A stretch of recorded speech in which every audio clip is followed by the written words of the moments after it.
So yun guys, so ngayon ngayong tanghali ay pupuntahan ko yung halaman na pagkain ng aming mga manok dito sa aming bahay. So alam niyo itong halaman na ito ay galing pa sa Kalapan. Ito ay dala ni Jason Ramos. Sabi niya kailangan daw niya magtanim para yung mga alagang manok dito sa bahay ay maraming pagkain. Kasi bukod sa pinggid or sa pigs, so pwede ito maging alternatibo na pakain para sa kanila. So ang ginagawa ko, pinipitas ko yung mga dahon kasi kapag yung sanga, sayang. So ayan. So medyo marami lang akong kinuha. So ang ginawa ko, kumuha ko ng tali, tinalian ko yung mga dahon na aking kinuha para sa mga manok. So kaya ko tinatalian kasi para mas magandang tingnan yung mga dahon. So mamaya ay ilalagay ko ito dun sa yan.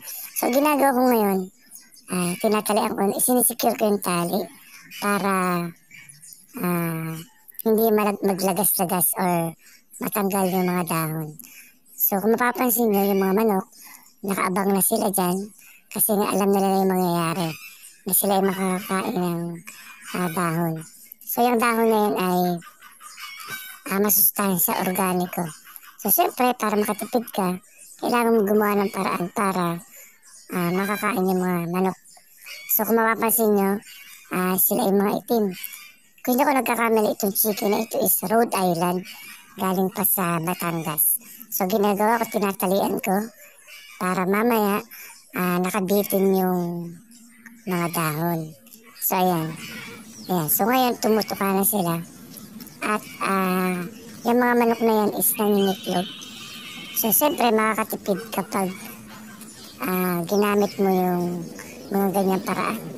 So yung manok namin na yan is dati is 40, ngayon ay parang 12 na lang. Kasi nga pinapatay at saka kinakatay at saka kinakain. So yan. Ayan, so kumakain po sila ngayon ng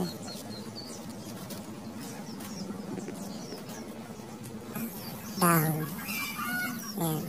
So madali lang naman ang pabuhay ng halaman.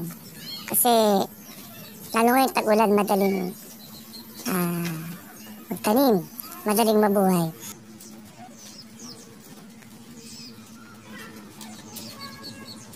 Hindi ko lang alam kung anong tawag dyan, pero ilalagay ko sa comment section kung ano yung tawag dyan sa dahon na yan. Okay, so kung gusto nyo, gawin nyo rin yung mga ganyan. No? So yun pa yung halaman na yun, talagang pagkain nila yan.